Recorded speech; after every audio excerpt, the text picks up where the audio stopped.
दर्शन। पिछली कक्षा में हमने भारतीय दर्शन की 6 शाखाओं में से न्याय दर्शन और वैशेषिक दर्शन का अध्ययन किया था। न्याय दर्शन जिसमें ज्ञान मीमांसा और वैशेषिक दर्शन जिसमें तर्क मीमांसा द्वारा मोक्ष प्राप्ति पर बल दिया गया था।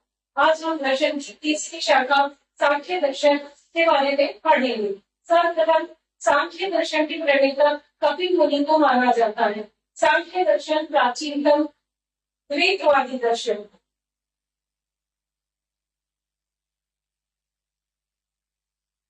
द्वैतवादी दर्शन, द्वैत का मतलब होता है आत्मा और परमात्मा दोनों अलग अलग है, दोनों की अलग अलग भूमिका को भी द्वैतवाद कहा गया है। दोनों की भिन्नता ही द्वैतवाद कहलाती है। तो यह दर्शन आत्मा और परमात्मा को अलग अलग मानने के साथ ही अनिश्वरवादी दर्शन भी है। अनिश्वरवाद अर्थात ये आत्मा और परमात्मा में कोई भी विश्वास नहीं करता है। अगर यह परमात्मा में विश्वास नहीं करता है तो समस्त प्रकृति की, धरती की, ब्रह्मांड की सबसे की उत्पत्ति का कारण प्रकृति को मानता है। इस दर्शन का प्रमाणिक ग्रंथ है सांख्य कारिका, जो ईश्वर चंद्र द्वारा लिखी गई है।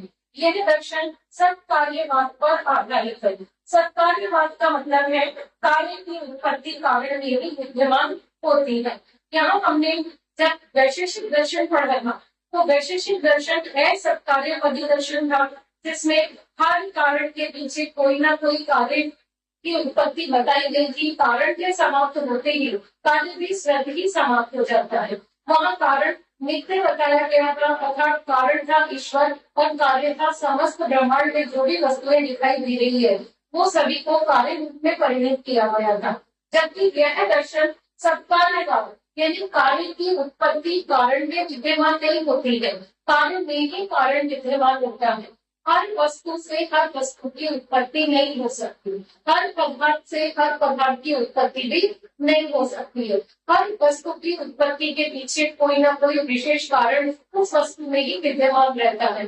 जैसे कि दही का जामुन लगाने के बाद केवल दूध ही दही में परिणित हो सकता है, हम किसी और द्रव्य को दही में परिणित नहीं कर सकते। यहाँ ये आवश्यक है कि जो भी पदार्थ है उसकी उपस्थिति होना आवश्यक है। इस दर्शन का मूल सिद्धांत है कि अभाव से भाव की उत्पत्ति कभी भी नहीं हो सकती है।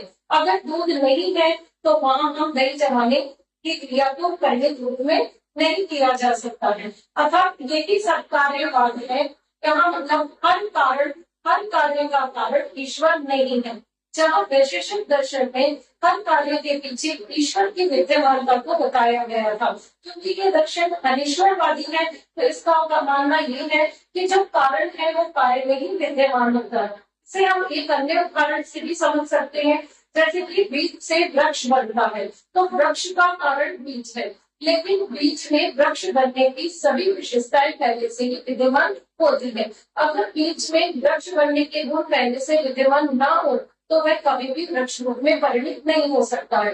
इसी तरह घड़ा मिट्टी का बना होता है, घड़े के लिए मिट्टी का होना आवश्यक है, लेकिन मिट्टी में भी घड़ा बनाने की जो योग्यता है वो पहले से ही विद्यमान होती है। अर्थात सत्कार्यवाद का अर्थ यह हुआ कि हर कार्य के अंदर कारण स्वयं ही विद्यमान होता है, उसकी उत्पत्ति के पीछे किसी और का हाथ नहीं होता है। तीसरा यह जो दर्शन है संबित ज्ञान की विवेचना करने वाला है। तो जब हम कार्य और कारण के अंतर को समझ लेते हैं और जब हम ईश्वर में विश्वास ना करके जब हम द्वैतवाद अर्थात आत्मा और परमात्मा दोनों की भिन्नता को हमें ज्ञान हो जाता है, तभी मोक्ष की प्राप्ति होती है। इस दर्शन को सांख्य दर्शन इसीलिए कहा जाता है क्योंकि इसमें 25 तत्वों की संख्या बताई गई है और उन 25 तत्वों में से 2 तत्व सर्वाधिक महत्वपूर्ण है, एक प्रकृति और दूसरा है पुरुष। जब प्रकृति और पुरुष दोनों का सहयोग होता है तो इस ब्रह्मांड की उत्पत्ति होती है और दोनों के बिछड़ने से ही दोनों ही संसार के जो विध्वंस का कारण भी यही दोनों तत्व बनते हैं। इसके अतिरिक्त इस ब्रह्मांड की उत्पत्ति में ईश्वर की कोई भी भूमिका नहीं होती है। फिर यह ज्ञान सम्यक ज्ञान और अष्टांगिक योग से मोक्ष प्राप्ति का वर्णन करता है। सम्यक ज्ञान का अर्थ हुआ कि हमें सत्कार्य बात पर विश्वास करना है। सत्कार्य बात का अर्थ है कि हर कार्य में कारण ही विद्यमान होता है। और दूसरा, हमें आत्मा और परमात्मा उनके वेद बात को समझना है कि दोनों बिल्कुल अलग अलग तत्व है और ईश्वर का कोई अस्तित्व नहीं है। अस्तित्व प्रकृति का है। प्रकृति ही पुरुष के साथ मिलकर समस्त ब्रह्मांड को जन्म देती है। मनुष्य को शुभ और अशुभ कर्म करता है, उसी के अनुसार उसे स्वर्ग और नरक की प्राप्ति होती है। अब सांख्य दर्शन में 25 तत्वों को बताया गया है। जहाँ न्याय दर्शन 16 तत्वों की बात करता है, वहीं सांख्य दर्शन में 25 तत्वों को मान्यता दी गई है।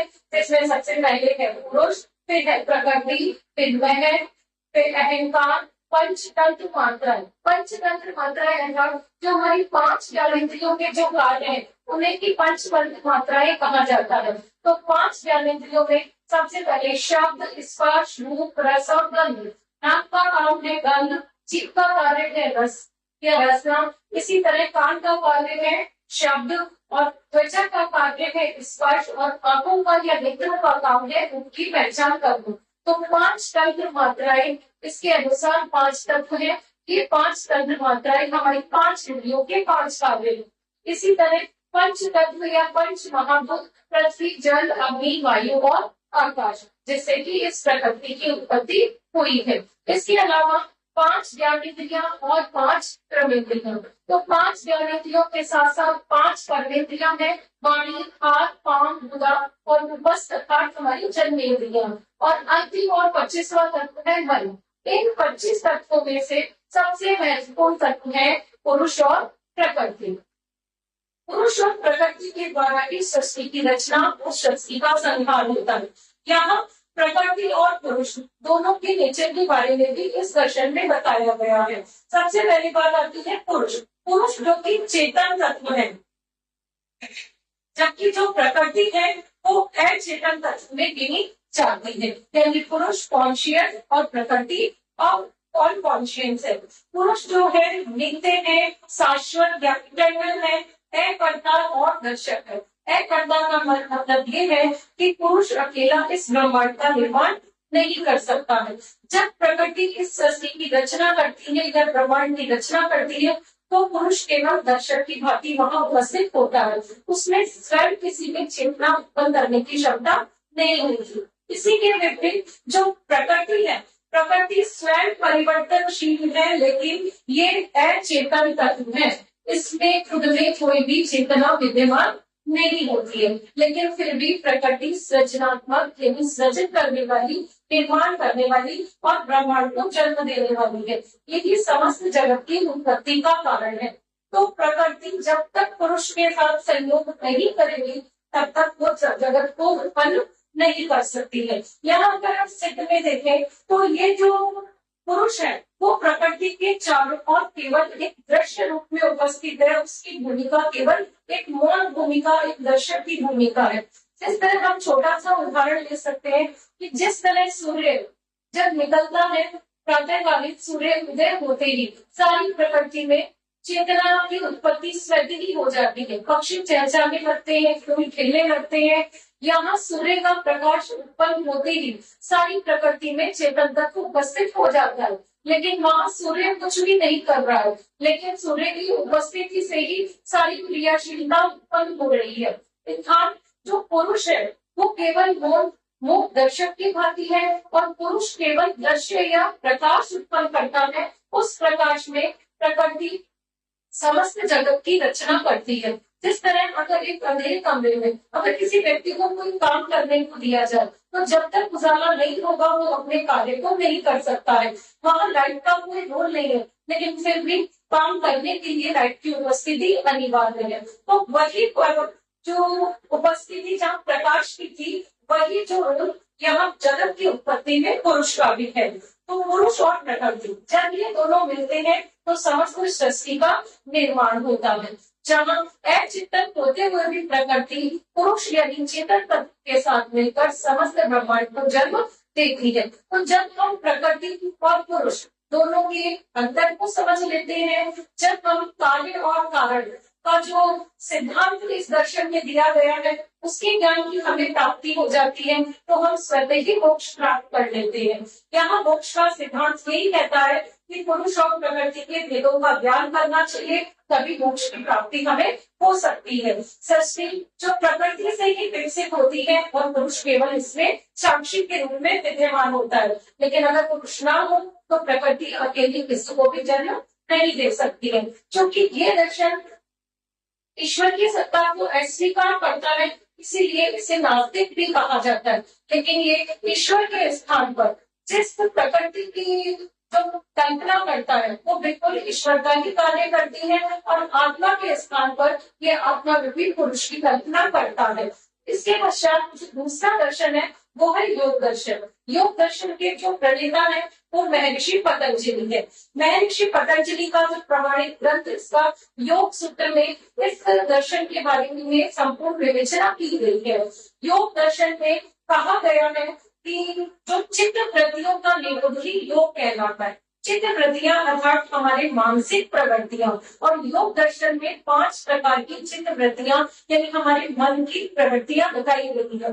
5 जो प्रवृत्तियों में सबसे पहले प्रमाण यानी सत्य ज्ञान, फिर विप्रण यानी झूठा ज्ञान, फिर विकल्प यानी कल्पना, निद्रा और स्मृति। ये चित्त की 5 प्रवृत्तियां हैं। जब हम इन पे निरोध करते हैं, इनका हम शुद्धिकरण करते हैं, तभी हमें मोक्ष की प्राप्ति हो सकती है। तो यहाँ विप्रण का मतलब है कि किसी सांप को भूलवश रस्सी समझ लेना। कई बार हम कल्पनाएं कर लेते हैं और उन कल्पनाओं में हो सकता है कि सत्य की अनुभूति ना हो, या हम असत्य ज्ञान को भी कई बार कल्पनाओं में सत्य मान लिया जाता है। तो मन की इन 5 प्रवृत्तियों पे कंट्रोल करने के लिए योग दर्शन में जो विधि बताई गई है उसे अष्टांगिक सूत्र या अष्टांगिक मार्ग कहा गया है। उस अष्टांगिक योग का अनुसरण करके हम अपने मन पर कंट्रोल कर सकते हैं। आत्म संयम करना, आत्म नियंत्रण करना, अपने चित्त की सभी प्रवृत्तियों का विरोध करना, इसी के द्वारा मोक्ष प्राप्ति का उपाय योग दर्शन में बताया गया है। योग सिद्धांत कहता है कि ध्यान, धारणा, समाधि इनके द्वारा हम अपनी इंद्रियों को बहिर्गामी होने से रोक सकते हैं। यहाँ इंद्रियों में बहिर्गामी होने का मतलब है कि जो हमारी इंद्रियां हैं वो हमारी जो सांसारिक माया है, मोह माया, प्राकृतिक जो वस्तुएं हैं उन्हीं में ही उलझी रहती है। हमें वहां से हमारा ध्यान हटा के हमारी इंद्रियों की जो प्रवृत्तियां हैं उन पे कंट्रोल करके, या फिर हम कह सकते हैं कि आत्म नियंत्रण और आत्म संयम के द्वारा ही हम ईश्वर की प्राप्ति कर सकते हैं। इसी के द्वारा योग होता है। योग अर्थात आत्मा और परमात्मा का योग होना, और उसके बाद हमें मोक्ष की प्राप्ति हो जाती है। जिस तरह सांख्यिकी दर्शन में 25 तत्वों को माना गया है, तो योग दर्शन सांख्यिकी के 25 तत्वों को मानता है और साथ में ईश्वर की भूमिका अर्थात परमात्मा को भी स्वीकार करता है, क्योंकि ये हमारी आत्मा और परमात्मा दोनों के मिलने को ही यहाँ योग कहा गया है। यहाँ लेकिन परमात्मा आंतरिक है और जबकि हमारी इंद्रियां बहिर्गामी है। बहिर्गामी का आशय सांसारिक मोह माया में उलझी हुई है। यहाँ योग के द्वारा हमें मोक्ष की प्राप्ति हो सकती है, और योग में ही हमें ओम के महत्व को भी इस दर्शन में बताया गया है। ओम का जाप करने से ही हम अपने मन को कंट्रोल कर सकते हैं। ओम के जाप के द्वारा ही हम अपने माइंड को एक जगह स्थिर कर सकते हैं, या हम ध्यानस्थ भी हो सकते हैं।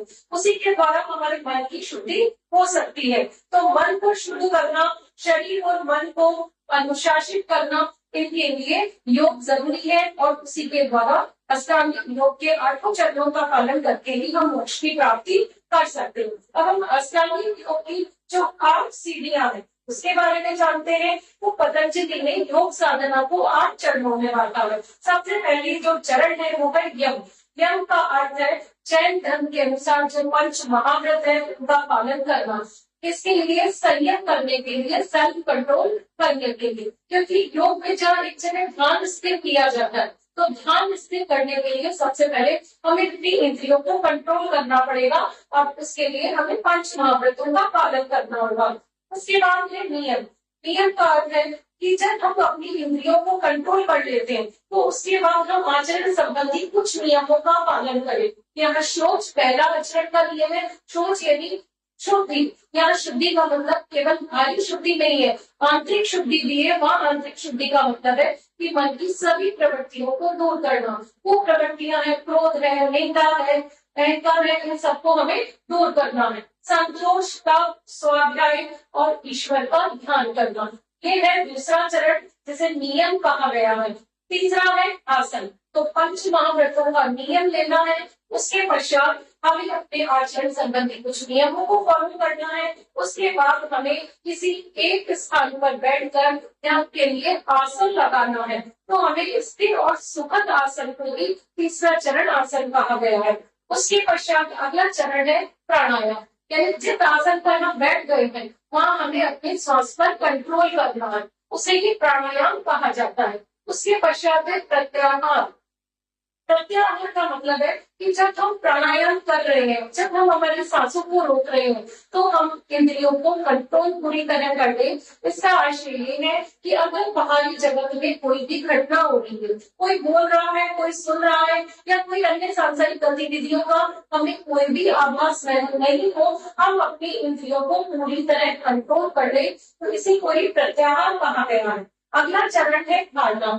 जब इंद्रियों का प्रत्याहार कर लिया गया, उसके बाद हमारे मन को एक बिंदु पर हमें स्थिर करना है। उसके बाद ध्यान करना है, और अंतिम अवस्था है जब हम ध्यान मग्न हो गए हैं तो समाधि अवस्था वो अवस्था है जहाँ आत्मा और परमात्मा का मिलन हो जाता है और मोक्ष की प्राप्ति हो जाती है। तो ये दो दर्शन, पहला दर्शन जो सांख्य दर्शन है, जो कि प्रकृति और पुरुष दोनों के भेद को समझकर और अष्टांगिक योग के द्वारा और सब कार्यवाद का अनुसरण कर मोक्ष प्राप्ति पर बल देता है, जबकि योग दर्शन अष्टांगिक मार्ग द्वारा आत्म नियंत्रण कर अपने आप पर कंट्रोल कर ध्यान, धारणा और समाधि के द्वारा और ओम के जाप द्वारा ही मोक्ष प्राप्ति पर बल देता है। अब अगला दर्शन है पूर्व मीमांसा, जो कि दर्शन की पांचवी शाखा है।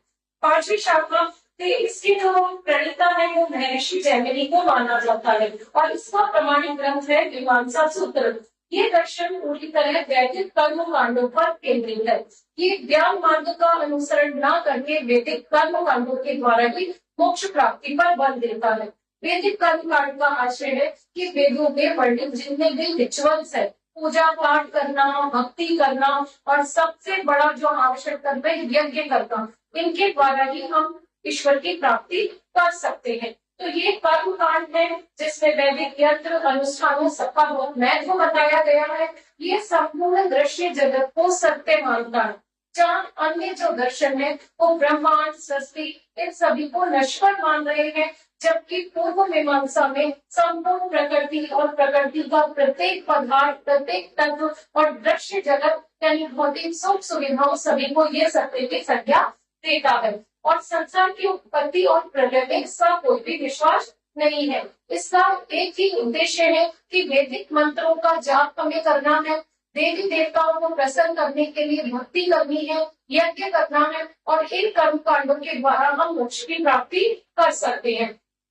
इनका कहना है कि वेद अपौरुष और नित्य है, यानी वेदों की रचना किसी मनुष्य के द्वारा नहीं की गई है, क्योंकि वेद ईश्वर की वाणी है, इसीलिए वेदों में लिखी गई हर बात अक्षर सत्य है। इसीलिए वेदों में जिन कर्म कांडों का वर्णन किया गया है, जो रिचुअल्स बताए गए हैं, हमें उनको फॉलो करना है और उसी के द्वारा ही मोक्ष की प्राप्ति की जा सकती है। तो यहाँ कर्म को महत्व दिया गया है। कर्म का तात्पर्य है कि जो वैदिक धर्म में जितने भी क्रियाएं, कर्मकांड बताए गए हैं, इसके अलावा यज्ञ को महत्व दिया गया है। यहाँ धर्म की भी व्याख्या की गई है, लेकिन धर्म का आशय है वही बिल्कुल की वैदिक का जो धर्म है उसमें जितने भी क्रियाकलाप बताए गए हैं, जो भी कर्मकांड बताए गए हैं, उन कार्यों को करके, यानी ईश्वर का पूजा पाठ करना, ईश्वर की भक्ति करना, उपासना करना, ईश्वर को प्रसन्न करने के लिए अलग अलग तरीके से यज्ञ करना, इन सब कार्यों को ही धर्म बताया गया है। इनका कहना है कि जब हम अच्छे कर्म करते हैं तो स्वर्ग की प्राप्ति होती है और वापस हमें अच्छी योनि में जन्म मिलता है, अर्थात पुनर्जन्म की चक्र में सुधार होता है। इस दर्शन में ईश्वर को स्वीकार तो किया गया है, लेकिन ईश्वर की कोई विशेष भूमिका बताई नहीं गई है। ये मुख्य रूप से कर्म कांडों पर आधारित है, जो कि वेदों में वर्णित है। यहाँ ज्ञान प्राप्ति की इस दर्शन में ज्ञान प्राप्ति की 6 विधियां बताई गई है। जिस तरह न्याय दर्शन में ज्ञान प्राप्ति की 4 विधियां बताई गई थी। सबसे पहली विधि थी प्रत्यक्ष, दूसरी अनुमान, तीसरी जो विधि थी उपमेय और चौथी थी शाब्दिक ज्ञान या मौखिक ज्ञान। इन 4 विधियों के अलावा ये जो दर्शन है तो और विधियों पर भी बल देता है। एक है अर्थापत्ति और दूसरा है अभाव। तो जहाँ प्रत्यक्ष यानी इंद्रियों द्वारा देखकर ज्ञान प्राप्त करना, अनुमान यानी किसी से तुलना करके, जैसे अनुमान लगाना यानी बादल को देखते ही हम अनुमान लगा लेते हैं कि बारिश होने वाली है। उपमान यानी किसी से तुलना करके ज्ञान प्राप्त करना। तो जो चीज हमें तथ्य ज्ञात है उस तथ्य से तुलना करके हम दूसरे तथ्य के बारे में भी जानकारी प्राप्त कर सकते हैं। इसी तरह शब्द अर्थात जो मौखिक ज्ञान है, जो लिखित ज्ञान है, जो वेदों में या जितने भी प्रमाणिक ग्रंथों में जो कुछ भी लिखा गया है उसी को सत्य माना गया है।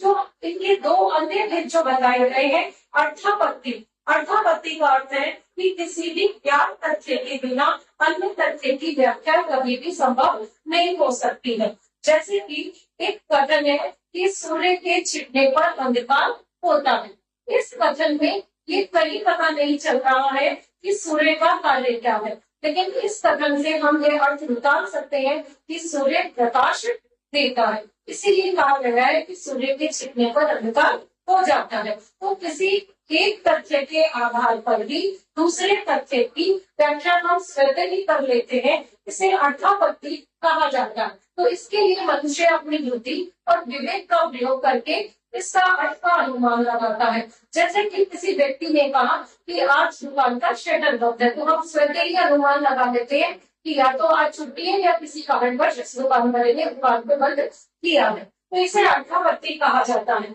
और अभाव का अर्थ है अनुपस्थिति।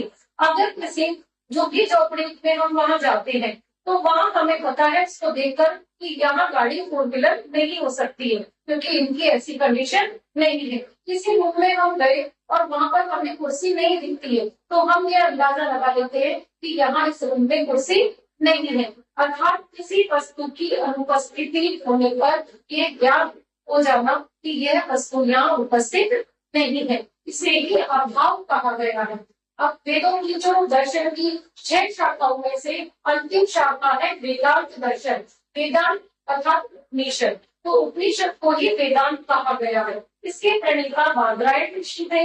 इनका जो प्रमाणिक ग्रंथ है वो ब्रह्म सूत्र, उपनिषद और भागवत गीता को माना गया है। जहाँ पूर्व मीमांसा कर्मकांड पर बल देती है, वही उत्तर मीमांसा में ज्ञान कांड पर बल दिया गया है। यह दर्शन जो पूरी तरह ये शाखा दार्शनिक चिंतन पर आधारित है। इसमें हर वस्तु की दार्शनिक व्याख्या की गई है। इसमें आत्मा, परमात्मा, परा, अपरा, विद्या, अविद्या आदि शब्दों की व्यापक व्याख्या की गई है।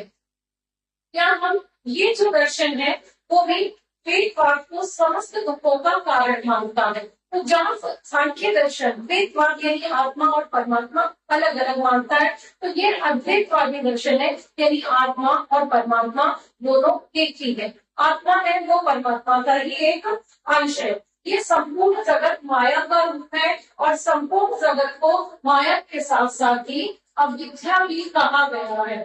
तो विद्या और अविद्या, विद्या का अर्थ है सम्यक या सच्चा ज्ञान और अविद्या का अर्थ है झूठा ज्ञान। तो यहाँ अविद्या मतलब संसार में जो वस्तुएं नश्वर है, प्रकृति या ब्रह्मांड में जो तत्व नश्वर है उन तत्वों को या फिर हम कह सकते हैं भौतिक जगत को ही अविद्या कहा गया है। और विद्या अर्थात आत्मा, परमात्मा जो शाश्वत सत्य है उन्हें विद्या कहा गया है। इसी के साथ इस दर्शन में 2 तत्वों की और बात की जाती है, परा और अपरा।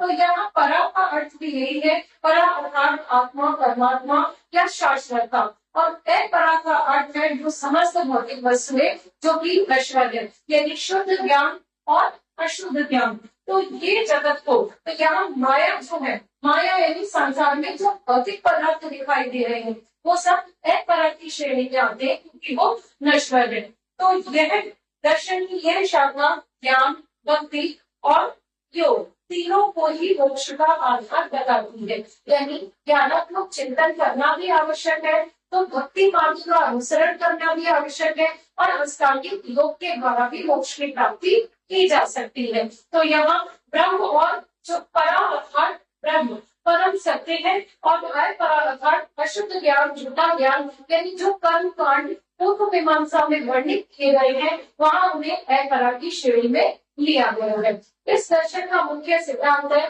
ब्रह्म ही परम सत्य है। यही समस्त सृष्टि का मूल कारण है। वह परम ब्रह्म और जीव दोनों एक दूसरे से आश्रित है। दोनों का अलग अलग इनकी जो इस दर्शन की इस शाखा की अन्य कई शाखाएं भी है जो इन जीव और ब्रह्म के संबंध को अलग अलग ढंग से समझाती है। इस दर्शन में माया को सिद्धांत बताया गया है जिसमें जगत को माया का खेल बताया गया है। जो माया है उसने जगत की रचना की है और जो जगत की रचना हुई है एक न एक दिन उसका विनाश भी संभव है। तो जो मोक्ष है आत्मा और परमात्मा दोनों का मिला ही मोक्ष कहा गया है जिसके लिए हम ज्ञान, भक्ति और कर्म के द्वारा मोक्ष की प्राप्ति कर सकते हैं। अब वेदांत दर्शन की आगे चलकर कई शाखाएं हो गई। उन शाखाओं में आत्मा और परमात्मा के संबंध को अलग अलग ढंग से बताया गया है जिनमें से 3 प्रमुख शाखाएं अद्वैत वेदांत, विशिष्टाद्वैत वेदांत और द्वैतवाद वेदांत है। बाकी अन्य 3 शाखाओं के बारे में भी और बताया गया है। अद्वैतवाद जिसके प्रणेता शंकराचार्य को माना जाता है। अद्वैत अद्वैत यानी 2 नहीं बल्कि एक, यानी आत्मा और परमात्मा दोनों एक ही है। इसके बाद आता है विशिष्टाद्वैत यानी आत्मा और परमात्मा दोनों अलग अलग है लेकिन जीव या आत्मा ये ब्रह्म का ही परम तत्व का ही एक अंश। इसे विशिष्टाद्वैत कहा जाता है। विशिष्ट रूप से अद्वैत अर्थात दोनों एक ही है। ये दर्शन की ये शाखा विभिन्नता में एकता के सिद्धांत को बताती है। फिर तीसरी शाखा है द्वैतवाद। द्वैत यानी आत्मा और परमात्मा दोनों बिल्कुल अलग अलग है। इसे ही द्वैतवाद कहा जाता है और भक्ति के द्वारा आत्मा का परमात्मा में मिलन हो सकता है। इसके बाद 3 दूसरी जो शाखाएं हैं द्वैताद्वैत यानी कभी तो द्वैत और कभी अद्वैत यानी इस जो सिद्धांत के प्रणेता थे निम्बार्काचार्य को माना गया है। ब्रह्म कभी द्वैत हो जाता है यानी कभी तो आत्मा और परमात्मा अलग है और कभी अद्वैत हो जाता है यानी कि आत्मा और परमात्मा जब एक दूसरे से मिल जाते हैं तो वो अद्वैत हो जाता है। इसे द्वैताद्वैत का सिद्धांत कहा जाता है। फिर है शुद्धाद्वैत जिसके प्रणेता वल्लभाचार्य को माना जाता है। शुद्धाद्वैत का मतलब शुद्ध रूप से ईश्वर और व्यक्ति दोनों एक ही है। ये दोनों कभी अलग ही नहीं। और अंतिम शाखा है अचिंत्य भेद।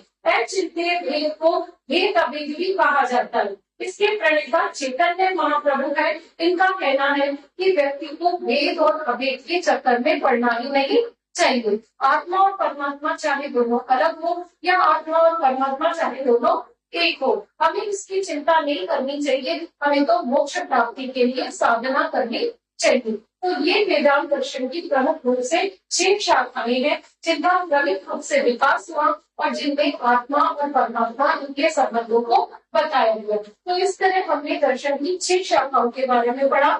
सबसे पहले जो शाखा थी न्याय दर्शन जिसमें ज्ञान मीमांसा के द्वारा और ज्ञान प्राप्ति के लिए 4 प्रकार के जो साधन बताए गए थे, 4 प्रमाण बताए गए थे और तर्क और अनुसंधान के द्वारा ही मोक्ष प्राप्ति पर बल दिया गया। जो दूसरा दर्शन था वैशेषिक दर्शन, वैशेषिक दर्शन में तात्विक चिंतन के द्वारा ही मोक्ष प्राप्ति पर बल दिया गया। सांख्य दर्शन जो पुरुष और प्रकृति के भेद को समझकर मोक्ष प्राप्ति पर बल देता है। इसके पश्चात जो अगला दर्शन था योग दर्शन जो ओम का अनुसरण कर, जो ओम का उच्चारण कर और अष्टांग योग की 6 शाखाओं का अनुसरण कर ज्ञान प्राप्ति या मोक्ष प्राप्ति पर बल देता है। फिर पूर्व मीमांसा जो वैदिक कर्म कांडों का अनुसरण कर वैदिक कर्मों को फॉलो कर ही मोक्ष प्राप्ति पर बल देता है। जबकि जो अंतिम शाखा है उत्तर मीमांसा जो ज्ञान है वो पूरी तरह दार्शनिक चिंतन पर आधारित है जिसमें आत्मा, परमात्मा, विद्या, अविद्या, पराग का वर्णन किया गया है। धन्यवाद।